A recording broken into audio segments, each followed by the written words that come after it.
Hi, I'm Irina. My sister looked me dead in the eye at our family BBQ and said, "We don't have space for you." So I left, quietly. But that wasn't the worst part. The worst part was realizing they'd been planning my exit long before that day. The missing money, the fake invitations. They even took my name off my mother's care file, like I was never part of this family to begin with. What kind of family does that? And calls it love. Do you ever wonder what it feels like to be erased while you're still standing in the room? Because that's where my story begins. The sun was already high when I pulled into Verlena's driveway. Savannah summers have a way of clinging to your skin like a bad memory, and that afternoon was no exception. The front yard was dressed to impress. White tents, picnic tables, balloons in muted tones like someone had Googled modern Southern BBQ aesthetic. I parked behind a line of SUVs, slipped on my sandals, and reached across the passenger seat for the gift bag and casserole dish. The gift was simple, a silver chain with a tiny engraved tag that read, "To Mom, love always E." Nothing fancy, just something that said I still remembered who I was in this family, even if everyone else seemed to forget. I walked past groups of people chatting in clumps of lawn chairs. Most turned their heads politely. A few offered small waves, the kind you give to someone you're not sure you're supposed to be mad at. No one offered to help me carry the food. Inside the tent, Verlena was holding court like she always did. Her dress was too fitted for the weather, her makeup too heavy for a backyard, and her smile stretched wide enough to show every capped tooth. When she saw me, she tilted her head like she was trying to remember my name. "Oh," she said, pausing mid-sentence with her friends. "You came." I gave her a small nod and forced a smile. "Of course, it's Mom's birthday." She didn't respond, just turned back to her circle and resumed her story. Something about a client at the dental clinic she managed who refused to pay for veneers, but still wanted to look like Meghan Markle. I found a spot near the end of one table and set the casserole down. A few minutes later, I saw my mother, Dortha, being helped into a shaded area by Raymond. She looked thinner than the last time I saw her, frailer. Her cardigan hung off her shoulders like it belonged to someone else. When she looked in my direction, her face lit up, but then her eyes clouded over, unsure. "Hi, Mama," I said softly, stepping closer. "Happy birthday." She blinked, then nodded. "You look nice, sweetie." It was the kind of compliment you give a stranger. We sat for a few moments in awkward silence. I tried to ignore how no one else had joined us, how no one had even asked if I wanted a drink. Then it was time for cake. Everyone gathered around the table, phones out. Verlena stood beside Mom, beaming like she was accepting an award. Raymond held up a blue velvet box. "We wanted to give you something special," she said loudly, "from both of us." My heart stopped. She opened the box. The necklace I'd picked out was sitting right there, catching the light like it had no idea it had just been stolen. Verlena leaned down and clipped it around Mom's neck. "I saw it and just knew," she said. "Simple but elegant, right?" People nodded, clapped. Mom touched the charm and said, "So thoughtful of you, baby." I couldn't move. Not because of the theft, though that would have been enough, but because no one else flinched, no one else noticed. I stood there holding the gift bag, now embarrassingly empty, while someone passed me a paper plate with a slice of cake already melting. I didn't even taste it. Later, as people milled around eating and joking, I moved to the side, out of the sun. I didn't want to cause a scene. I didn't want to say anything at all. That's when it happened. Verlena walked up to me, her tone syrupy but sharp. "You really need to stop showing up like this, Irina," she said, loud enough for heads to turn. "Seriously, we don't have space for you, physically or otherwise." It wasn't just the words. It was the way she said them, like she was offering helpful advice, like she was doing me a favor. I heard someone near the grill mutter, "Damn." I looked at Ariel, my niece, who quickly looked away. I didn't defend myself. I didn't raise my voice. I picked up my Tupperware, slid the empty gift bag inside, and walked to the end of the driveway. My heels sank into the soft grass with every step, but I didn't turn around. Not when the laughter returned behind me. Not when the wind shifted and I caught the scent of charcoal and coleslaw and betrayal. When I reached my car, I sat in the front seat for a long moment. I could feel the heat building inside the vehicle, pressing against my chest. Still, I didn't cry. Not then. Because crying implies surprise. And there was no part of me that was surprised.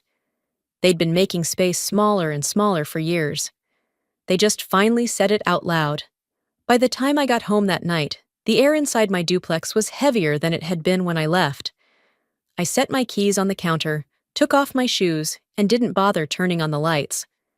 I just sat there at the kitchen table, still in my dress, with the Tupperware and empty gift bag beside me like leftovers from a joke I didn't get. My phone buzzed twice. Promotional texts. Not one message from anyone in my family. Not a check-in. Not a "you okay?" No surprise there. I sat there long enough for the ice in my glass to melt, then disappear. My fingers kept tracing the edge of the placemat, over and over. What haunted me wasn't what Verlina said. It was the silence that followed. No one had stepped in. No one had said, "That's not fair," or even just, "Let her speak." That kind of silence isn't accidental. It's practiced. Polished. Later that night, after I'd finally forced myself to change and crawl under the sheets, I couldn't stop thinking about the envelope. The one that had come in the mail 2 weeks before, addressed to me, with the family BBQ info neatly typed out. I remembered how odd it looked, how sterile. No handwriting, just a return address from Raymond's dental office. The next morning, I dug it out of the kitchen drawer.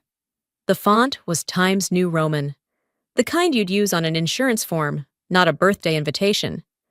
I flipped it over and noticed a faint imprint where a second sheet had once pressed against it, probably a printed stack. Something didn't sit right. I opened my laptop and searched through old emails. Buried beneath my inbox clutter was a forwarded message sent from Raymond's office assistant. Attached is the RSVP list for June 12th. Confirm receipt. No greeting, no signature. That invite was never sent by my mother, probably never even seen by her. So that was it. I'd been included because it looked better than not including me, a checkbox on someone's optics list. Family PR. I leaned back in my chair and let the realization settle. The room felt smaller than it had the night before, and colder.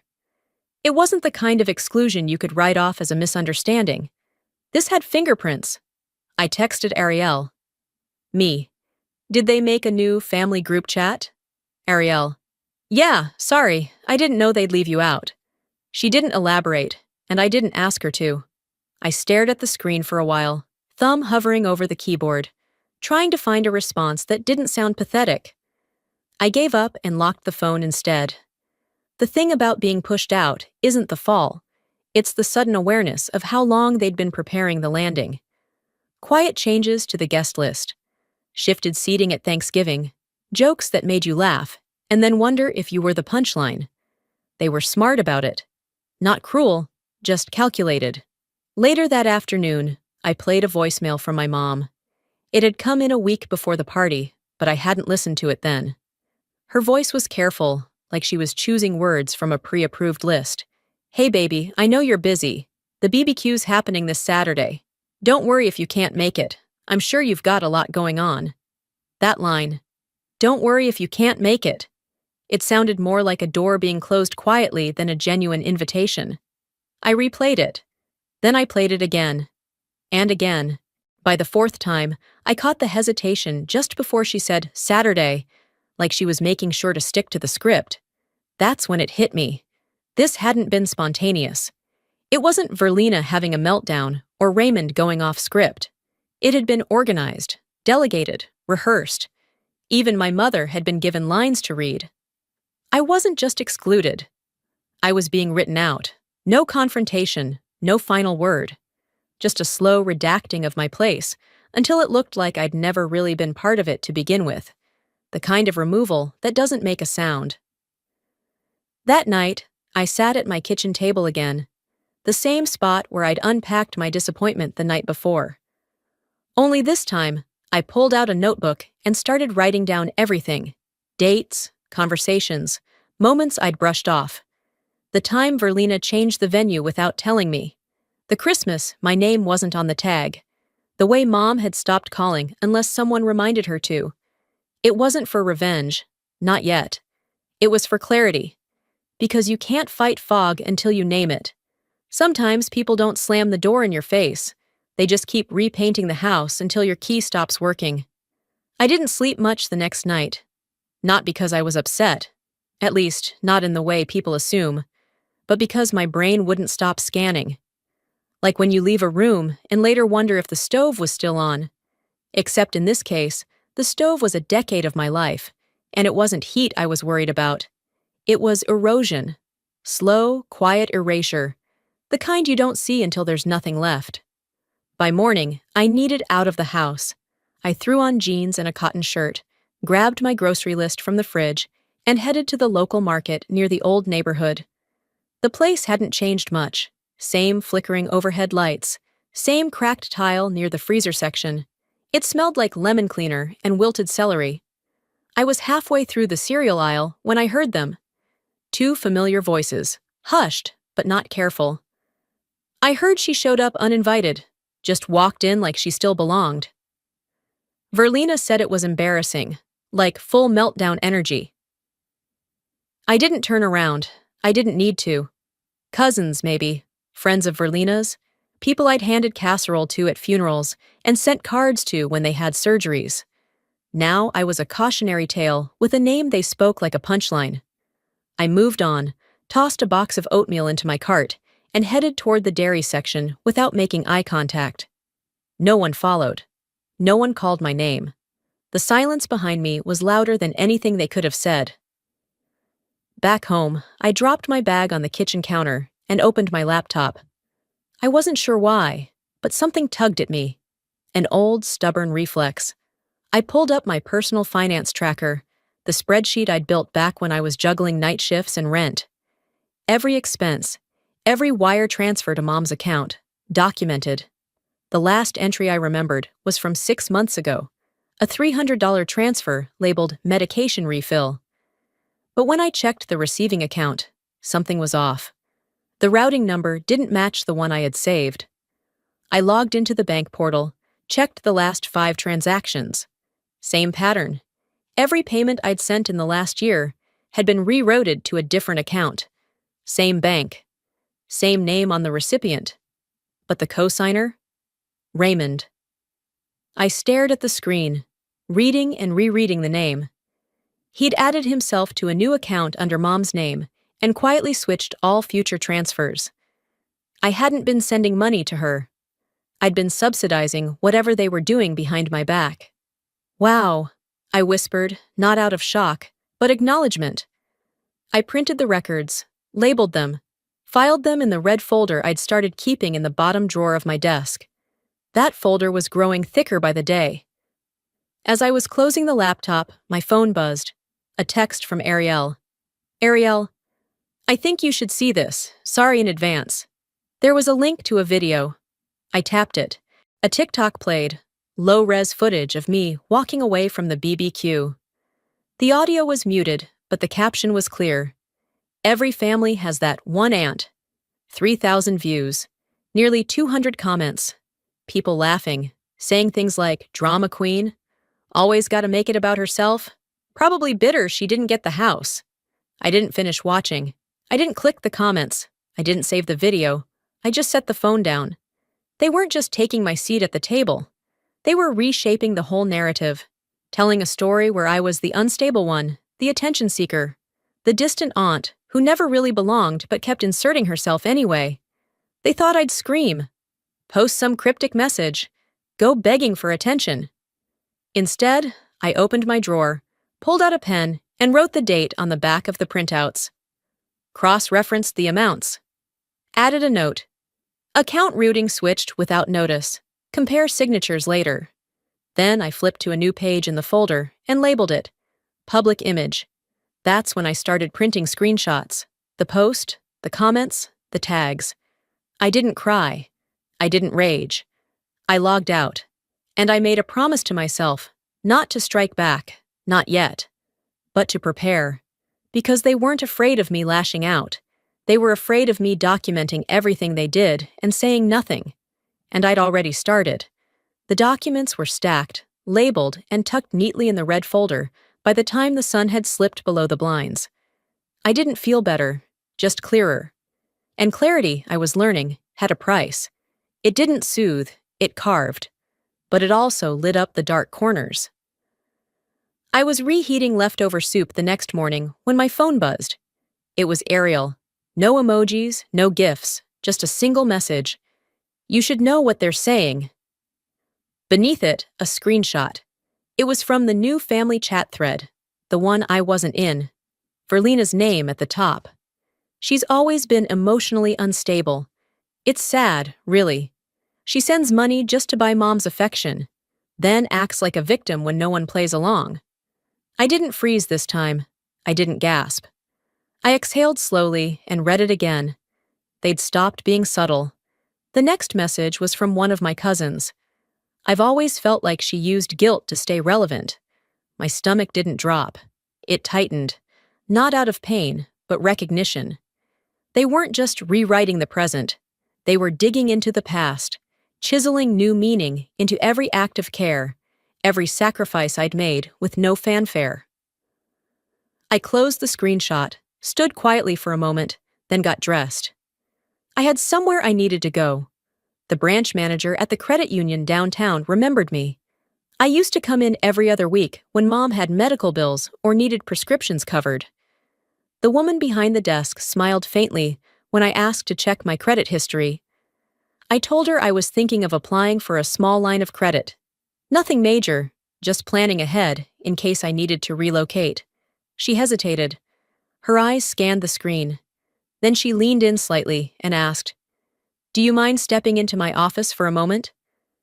That's never a good sign. Once the door closed behind me, she turned the monitor so I could see. There it was. A business loan. $14,000. Past due. Co-signed under my name and E.R. Carter. It had been linked to my mother's address, the same address where I'd sent holiday cards, monthly checks, even fresh towels when I thought she might be cold. My hand trembled slightly, not out of fear but calculation. Raymond's name wasn't on the screen, but the move had his fingerprints all over it. I didn't cry. I didn't raise my voice. I asked for a printout and took it home. I didn't call Verlena. I didn't call my mother. I called the fraud department. And then I sat down at my desk, opened the red folder, and added a new tab. Credit abuse. I logged each entry, noted dates, added screenshots of the loan approval notice that I had clearly never authorized. They hadn't just stolen money. They'd borrowed my name, bet on my silence, and lost. On the way back from the bank, I took the long route. Just instinct. The kind of drive you take when your head needs more time than your feet know what to do with. I ended up on Pinewood Drive before I realized where I was headed. The old house stood exactly as I remembered, but with subtle changes. New porch furniture, coordinated pillows and plastic lanterns. Someone had painted the door navy. A for sale sign peeked out from behind a bush, half covered with duct tape like they couldn't decide whether to commit to the lie or the sale. I parked across the street, stayed inside the car. No one came out. No one had to. It hit me all at once. That house had never been mine. Not in the way people think of home. I'd vacuumed its floors, fixed the leaky faucet, painted the back room when Mom had her knee replacement, but I had never been allowed to claim it. I was a steward, a placeholder, the quiet sister who helped, never the one who belonged. And now? Now I was an obstacle, a line item to be cleared off the ledger. I rolled down the window, let the air in, and whispered to no one, "You already sold me out." Then I drove away, not looking back, because sometimes the deepest betrayals aren't loud or violent. They're procedural. A signature here, a silence there, a door that doesn't open when you knock. The house faded behind me, but the weight of it lingered like the smell of wet paint. Sharp, stubborn, clinging to my clothes long after I'd rolled up the windows and turned the corner. I didn't go straight home. I pulled into the library parking lot, sat there under the dappled shade of a maple tree, and stared at nothing for a while. Then, I drove to the storage facility off Highway 17, the one I hadn't visited since before Dad passed. It was still there, Unit 208. Same dull keypad, same dent in the corner of the roll-up door. I punched in the code and slid the latch open. The light flickered once before settling into a weak glow. Most of what was inside hadn't been touched in years. Boxes labeled in my father's handwriting, a lawn chair, 3 old toolboxes, and a rusted file cabinet. I knew exactly what I was looking for. The blue accordion folder sat behind the toolbox under a blanket no one had used since 2009. I recognized it immediately. Dad kept all important documents in that folder: wills, car titles, tax forms, a copy of Mom's medication schedule from when her memory had started to go soft around the edges. I brought it home, cleared the kitchen table, and began sorting. It didn't take long to find what I didn't know I needed. Tucked in between a copy of his last will and an envelope marked for E, in bold, heavy letters, was a deed. My name, Irina Ruth Carter, was listed clearly. Co-owner, but first on the title. Date of record, July 3rd, 2018. 5 years ago. I sat back in my chair. 5 years. 5 years of paying utilities, helping with repairs, bringing groceries after my shifts, and not once had anyone said, "Thank you for helping us keep the house." Because it wasn't us. It was me. I printed 2 copies, slid one into the red folder, and filed the other into a fireproof bag I kept under the bed. Then I opened the envelope. The handwriting was unmistakable, clean, steady. Dad's voice on paper. "Irina, if you're reading this, something has shifted. Maybe it's your patients. Maybe it's their mask. Either way, I need you to remember. They push you out because you mirror what they try to bury. Don't let them tell the story without you. You've earned more than they'll ever admit. Don't hand over what you've built, not even out of love." I didn't cry.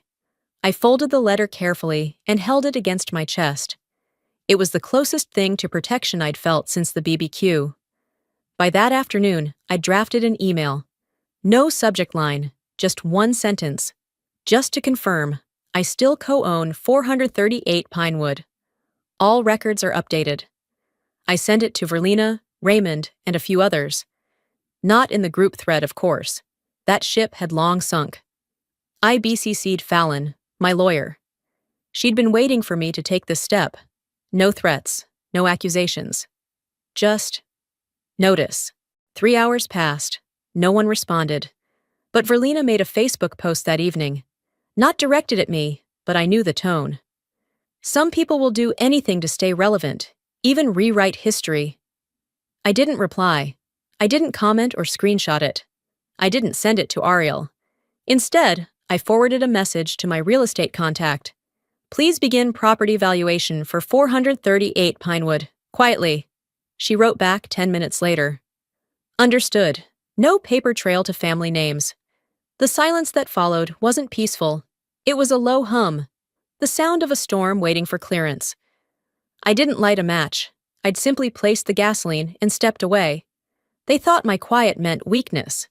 They were about to learn what quiet could afford me.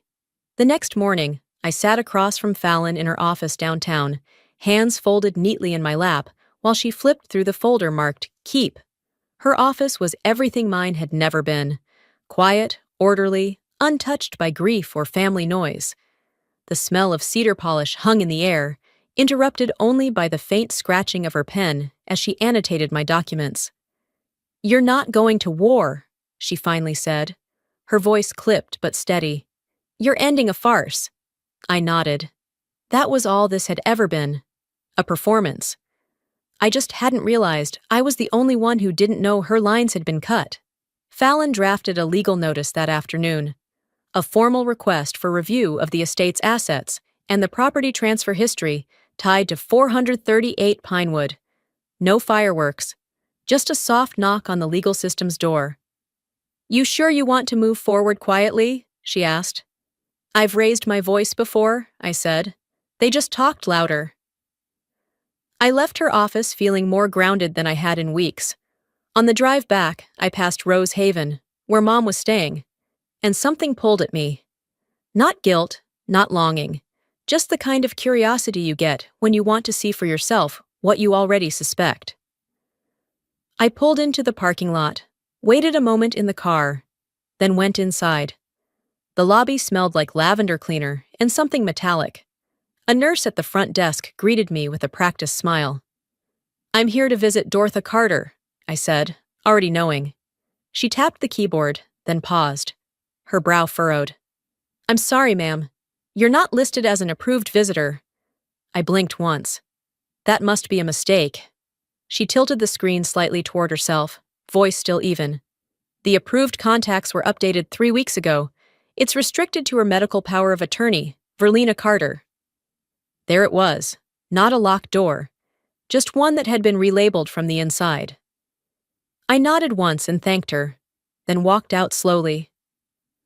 On the way back to my car, I pulled the envelope with Dad's letter from the glove box. I didn't open it. I didn't need to. I just held it in my palm like a weight, a reminder of everything they thought I wouldn't notice until it was too late. Back in the driver's seat, I called Fallon. "They took me off Mom's access," I said. "Add that to the list."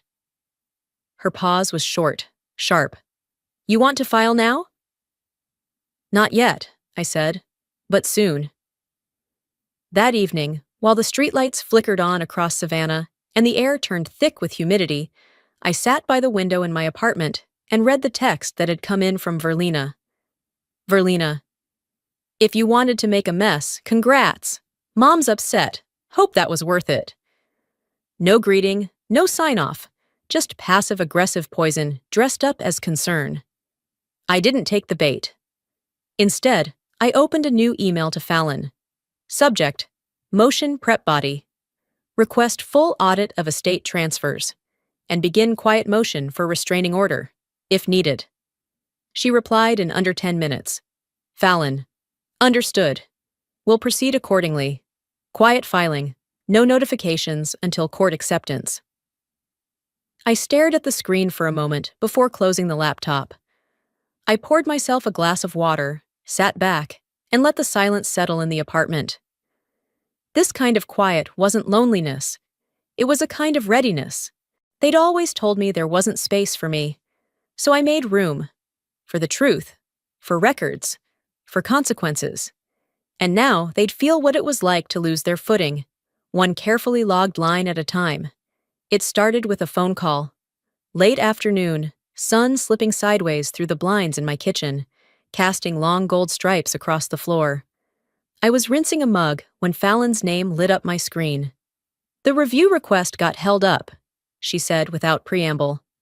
"Someone connected to the estate attorney placed a block on it. Quietly. Sloppy, but intentional." I leaned against the counter, drying my hands with a dish towel.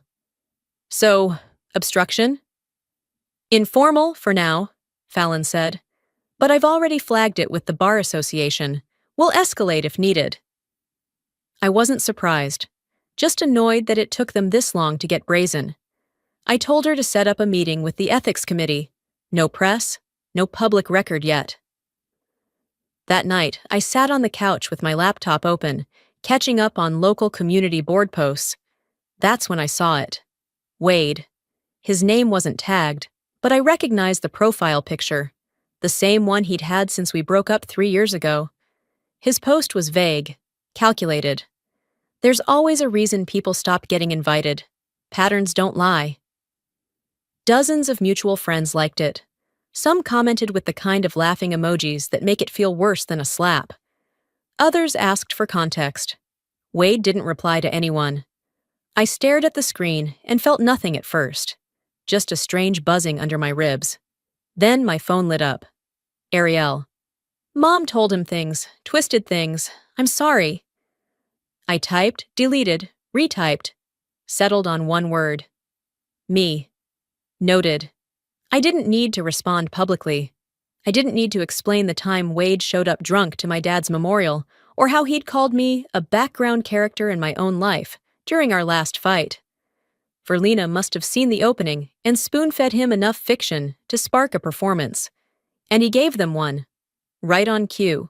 The next morning, I got up early. Not out of nerves, just clarity. I sat at the dining table, opened my laptop, and started drafting a packet. No drama, no venom, just facts. A full timeline of the hours I spent caring for my parents, when I took time off work to take Mom to her neurologist, the receipts for prescriptions, the nights I slept on that awful pull-out couch after Dad's surgery. I compiled screenshots of my conversations with Verlina over the years, where she'd begged me to cover bills, where she promised we'd handle the paperwork together, where she laughed about how Mom didn't even remember what she signed. I printed it all. Then I sent the file to 3 people. First, Fallon. Second, the head of the local housing board, someone I knew from church, who'd once told me, "You never complain, and that's why we trust you." And third, the women's prayer group my mother used to attend, before Verlina took over her calendar. No captions, no disclaimers, just the truth. By noon, I'd received 2 replies. One from Fallon confirming the document would be included in the estate audit.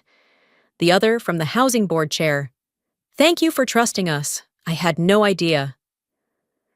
That evening, Fallon forwarded me a new piece of information. A leaked email from a junior paralegal at the estate firm. Raymond had transferred $5,000 to the estate attorney's personal account 2 months ago.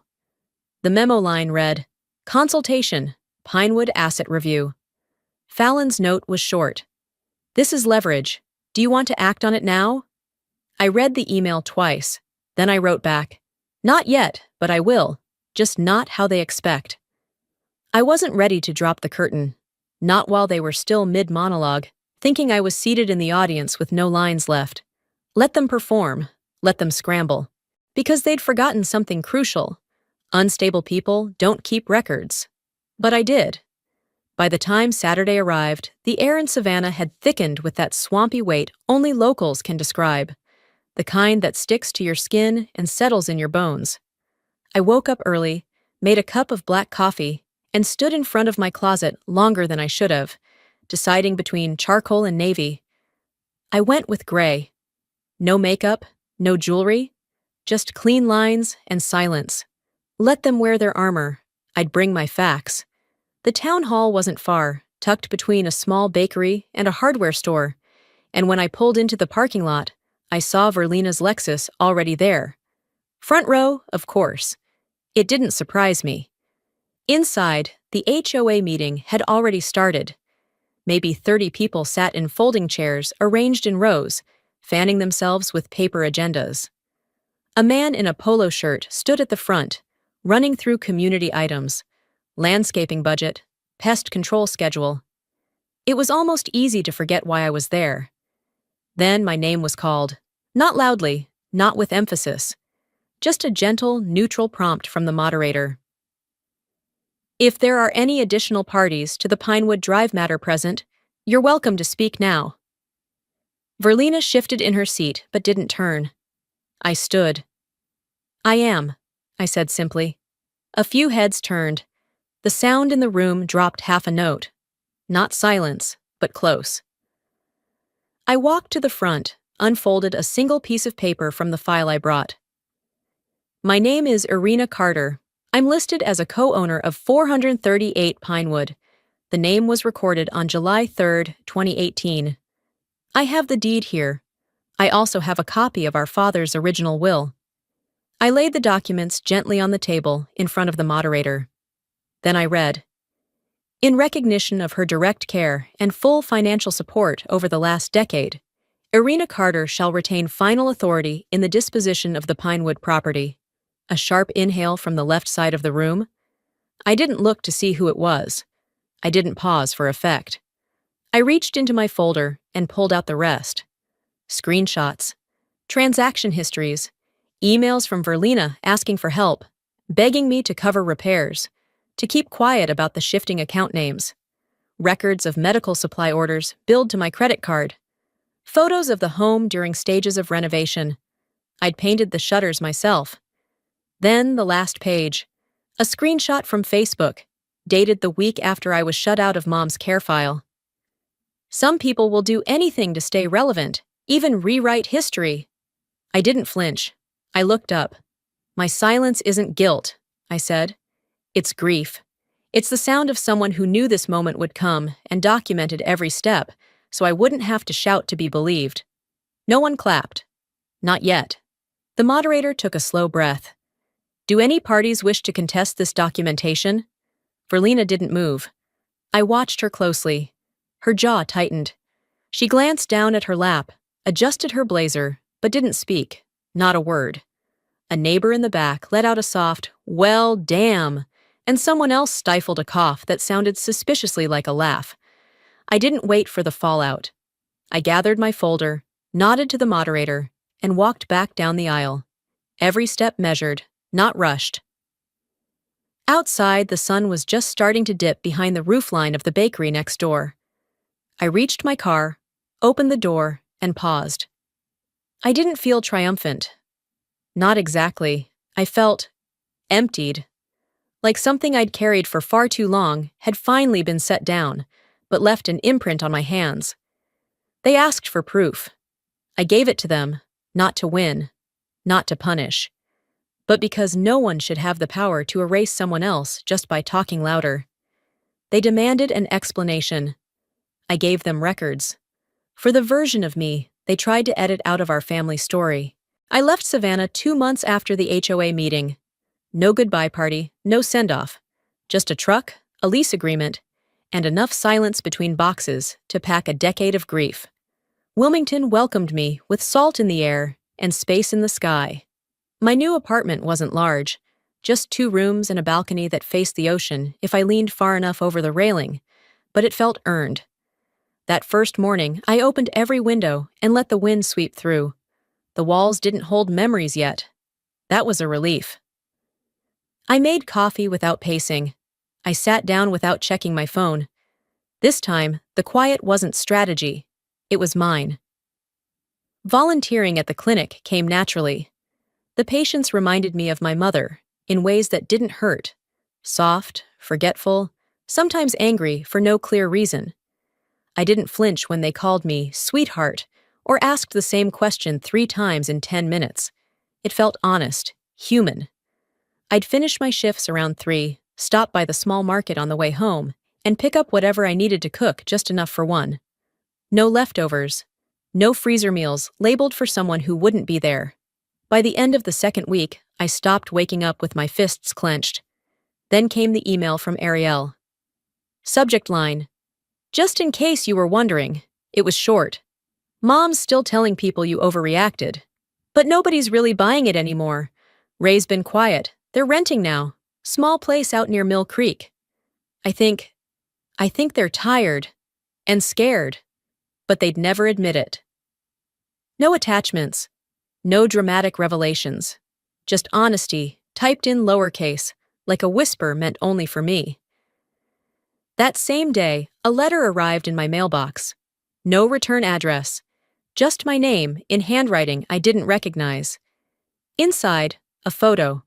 A baby girl, maybe a few weeks old, bundled in pink. Chubby cheeks, round, curious eyes. The back of the photo read, Emily, born August 3rd. Taped to it, a sticky note, You still matter. There was no signature, but I didn't need one. I didn't cry. I didn't shred it either. I placed the photo in the drawer beside my father's letter, the property deed, and a folded list of transactions I no longer needed to fight over. Some things don't require confrontation. Some truths don't need to be spoken aloud to be honored. That evening, I walked down to the pier. The air was cooler than expected, and I brought a sweater just in case. Couples passed by holding hands. A young man taught his daughter how to cast a fishing line. I leaned against the railing and watched the water move, forward and back, without ever asking for permission to exist. I took out my journal. I hadn't opened it since the last entry in Savannah. On the page I wrote, I'm not waiting for apologies. I'm not auditioning for forgiveness. I'm not proving anything anymore. I have space now, and it's mine. I sat there until the sun melted behind the edge of the water. No music, no texts, just the sound of my own breath, steady and unhurried. They said there was no space for me. But here, in the salt, heavy breeze, and the soft creak of the dock beneath my feet, I finally understood something simple. I never needed theirs. Sometimes, it takes being pushed out to finally realize you were never truly invited in. Looking back, I don't regret the silence I chose. I don't regret not yelling, not fighting at their level. What I do hold on to is that I didn't let their version of me be the final word. I documented, I remembered, and when the time came, I responded with proof, not pain. So here's what I've learned. Family is not built on obligation. It's built on respect. And if your seat at the table comes with conditions that erase your worth, maybe it's time to build your own table. If you're going through something similar, please hear me. You're not weak for walking away. You're not selfish for protecting your peace. You're allowed to start over. You're allowed to choose clarity over chaos. And now, I want to hear from you. Have you ever felt erased by the very people who were supposed to love you the most? Have you ever had to choose silence, not because you had nothing to say, but because it was the strongest thing you could do? Let me know in the comments. Drop a 1 if this story resonated with you. Tell me where you're watching from. I love seeing how far these stories reach. Or if this story didn't sit right with you, I'd love to hear why. There's room for every perspective here. And if you're new here, or if you've been quietly watching for a while, subscribe to the channel so you don't miss the next story. We've got more real, raw, and deeply human tales coming your way. Because here, your story matters too. Thank you for listening.